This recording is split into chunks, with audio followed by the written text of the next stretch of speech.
வணக்கம். இன்றைக்கி கருவேப்பிலை லட்டு எப்படி பண்ணலாம், ஹெல்த்தியான ஒரு கருவேப்பிலை லட்டு எப்படி பண்ணலாங்கிறத பார்க்கலாம்.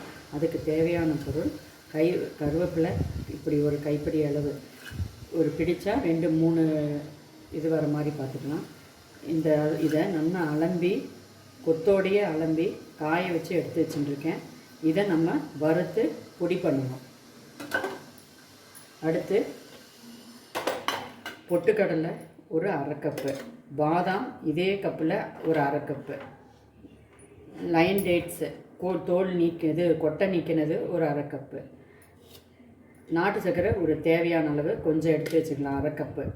இது ஃப்ளாக்ஸ் சீடு, இது ஒரு 1/2 கப்பு. இதெல்லாம் ரெடி பண்ணி வச்சுட்டு இதெல்லாம் நல்லா வறுக்கணும். செவக்க நல்லா வறுத்துட்டு அதுக்கப்புறம்தான் லட்டு பிடிக்கணும் நெய் விட்டு. இப்போ எப்படி பண்ணலாங்கிறத பார்க்கலாம். கருவேப்பிலையை இந்த மாதிரி உதுத்துட்டு இதை நல்லா வறுக்கணும். நல்லா முறுமுறுன்னு வறுக்கணும். அப்போ தான் மிக்சியில் போட்டால் பவுடர் ஆகும். இது அளவு பார்த்திங்கன்னா கொத்தாக இருந்தது, இப்படி எடுத்து பார்த்தா 2 கப்பு வருது. ஸோ நம்ம எந்த மெஷர்மெண்ட்டில் எடுத்தோமோ அதுலேயே 2 கப்பு தாராளமாக, இதாலும் 2-2.5 கப்பு நல்லா வருது. இதை இப்போ நம்ம நல்லா வறுக்கணும். ஈரப்பதமெல்லாம் போய் அந்த முறுமுறுன்னு வரும், அது வரைக்கும் வறுக்கணும்.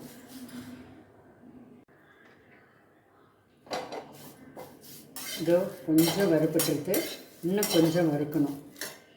இன்னும் கொஞ்சம் இதாக இருக்குது, அப்போ தான் மிக்சியில் நல்லா பொரியும். இதோ கருவேப்பிலை இப்படி எடுத்தால் அந்த சத்தம் வரணும். நல்லா இதாக எடுத்து ஆற வச்சுடலாம். அடுத்ததை லைட்டாக வறுத்துட்டுடலாம். இதுக்கு ஒரு கப்பில் ஆற வச்சுடலாம்.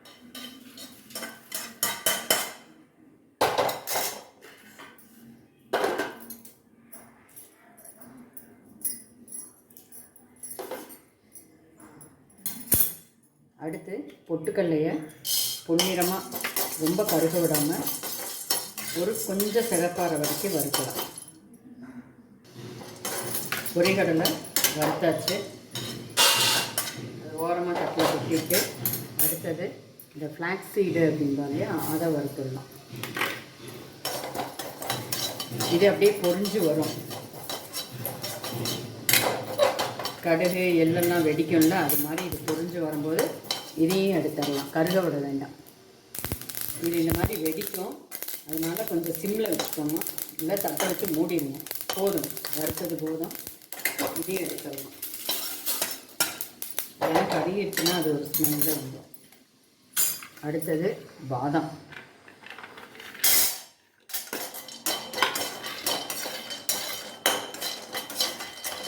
இதையும் அதே மாதிரி கொஞ்சம் வறுத்துடலாம். கொஞ்சம் செவக்க, ரொம்ப செவக்கல்ல, ஓரளவு. பாதாமும் வறுத்துன்ருக்கு, இன்னும் கொஞ்சம் வறுக்கணும். அப்போ தான் அந்த பச்சை வாடை கொஞ்சம் இல்லாமல் நல்லாயிருக்கும்.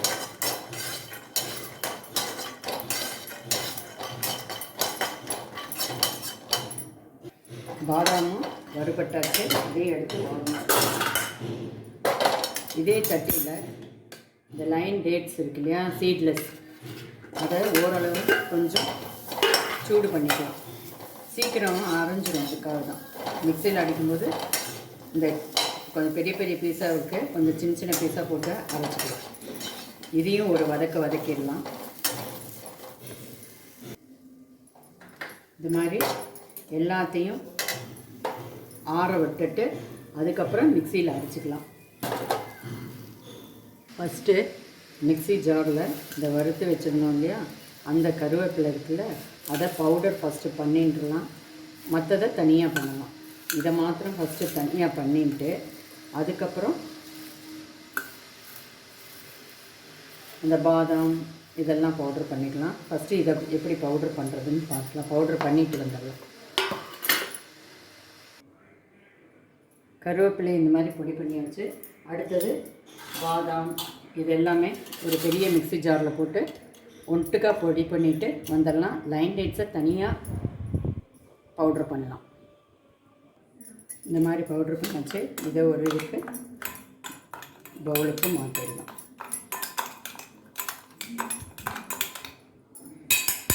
அடுத்தது இந்த டேட்ஸு. இதை கொஞ்சம் பொடி பொடியாக கட் பண்ணிவிட்டு மிக்சியில் போடுங்க, அப்போ தான் அரைபடும்.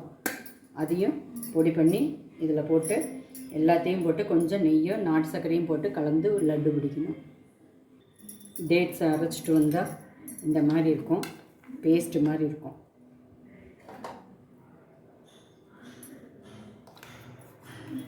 இதையும் இதோட மிக்ஸ் பண்ணிடலாம். இதோட நாட்டு சர்க்கரை ஒரு அரை கப் போட்டுக்கலாம். நெய்யை கொஞ்சமாக உருக்கி இதில் விடணும், அவ்வளோதான்.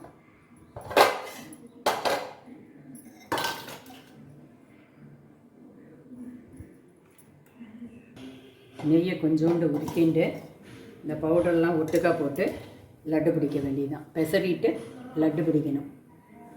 இப்படியே கையாலே நல்லா பெசரலாம். பெசறினால்தான் இந்த லைன் டேட்ஸு எல்லா இடத்துக்கும் ஒட்டும். நெய் எல்லா இடமும் பரவலாக போய் இப்படி பிடிக்கிறதுக்கு வரும்.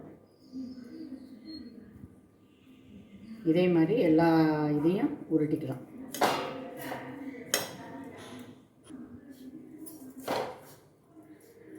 இப்போது லட்டு பிடிக்கலாம். அப்படி